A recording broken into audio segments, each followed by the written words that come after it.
Hi everyone, my presentation for today is about emotional literacy.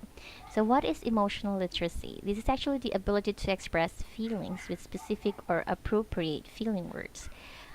So, what is the significance of this? It helps us or you and others know what you need.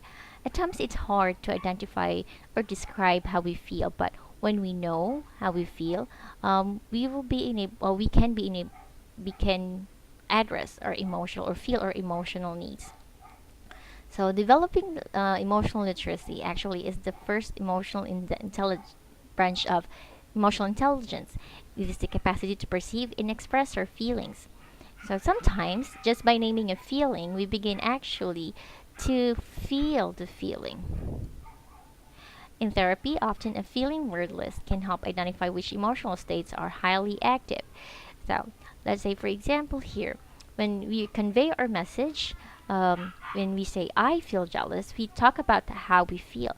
But when we describe our feeling by pointing fingers, say, for example, you make me so jealous, the you message typically put the other person on the defensive mode, and instead of helping us address or feel that emotional need, then they will pull away because we are pointing finger or blaming them. Now we also have intensity of the emotion. By expressing intensity, they communicate the degree to which our needs are being met and our values are being upheld. So there are three ways in which we can express the intensity of our feelings. If with a modifier, we describe to them how we feel. Let's say, for example, we say, I feel a little hurt or I feel extremely hurt. The other way, or the second way, is using of specific word in the continuum of emotion. If we are very wordy or we know a lot of vocabulary to describe, so we can say I feel annoyed, I feel angry, or I feel incensed, I feel ballistic, depending on the intensity of how you feel. But the easiest way, if we don't have a lot of words or we don't know a lot of what word to appropriate to describe how we feel, we can just rate it from 0 to 10. So, for example, we say, I feel hurt 2 out of 10. So that's a lot easier.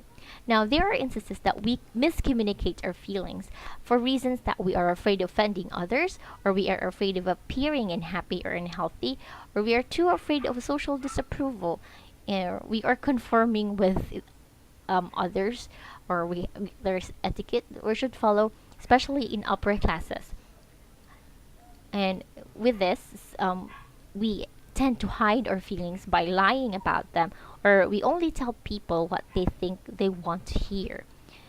So we actually miscommunicate by masking our feelings through being inconsistent or overusing the word to describe the feeling, or we are exaggerating how we feel, or we are minimizing how we feel.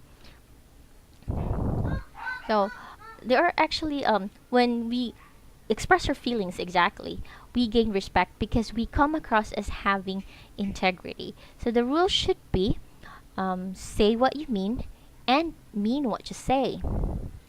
So it actually helps us to be to have integrity when we do that. Okay, so that would be the first part. I'll be recording the other part.